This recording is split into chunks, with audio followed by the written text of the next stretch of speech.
There were once three brothers who were traveling along a lonely, winding road at twilight. In time, the brothers reached a river too deep to wade through and too dangerous to swim across. However, these brothers were learned the magical arts, and so they simply waved their wands and made a bridge appear across the treacherous water. They were halfway across it when they found their path blocked by a hooded figure. And death spoke to them. He was angry that he had been cheated out of the three new victims, for travelers usually drowned in the river. But Death was keening. He pretended to congratulate the three brothers upon their magic, and say that each had earned a prize for having been clever enough to evade him.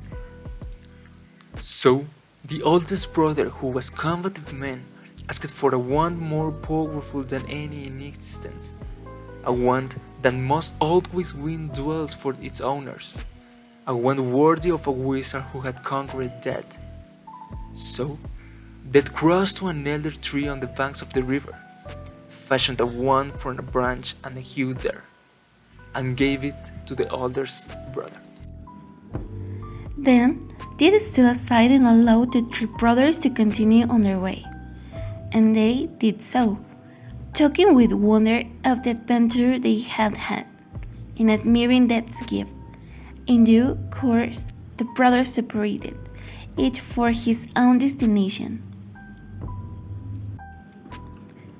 And then, Death asked the third and youngest brother what he would like. The youngest brother was the humblest and also the wisest of the brothers, and he did not trust Death. So, he asked for something that would enable him to go forth from that place without being followed by Death. And Death most unwillingly handed over his own cloak of invisibility. Then, the second brother, who was an arrogant man, decided that he wanted to humiliate Death still further, and asked for the power to recall others from Death. So Death picked up the stone from the riverbank and gave it to the second brother, and told him that the stone would have the power to bring back the dead. The first brother traveled on for a week or more, and reaching a distant village, sought out a fellow wizard, with whom he had a quarrel, naturally with the elder one as his weapon. He could not fail to win the duel that followed.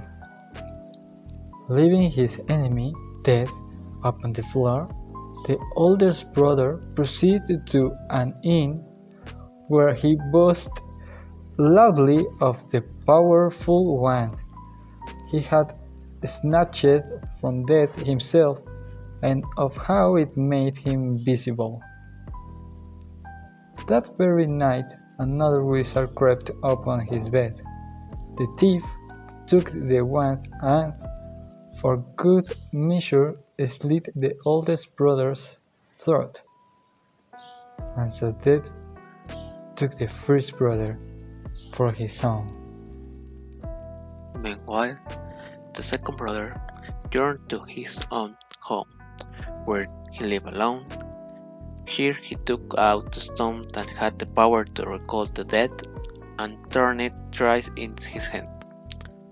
To his amazement and his delight, the figure of the girl he had once hoped to marry before his untimely death appeared at once before him. She was sad and cold, separated from his by a veil. Truth, she had returned to the mortal world. She did not truly belong there and suffered. Finally, the second brother, driven mad with hopeless longing, killed himself as truly to join her. And so Death took the second brother for his own, but took that search for the third brother for many years. He was never able to find him.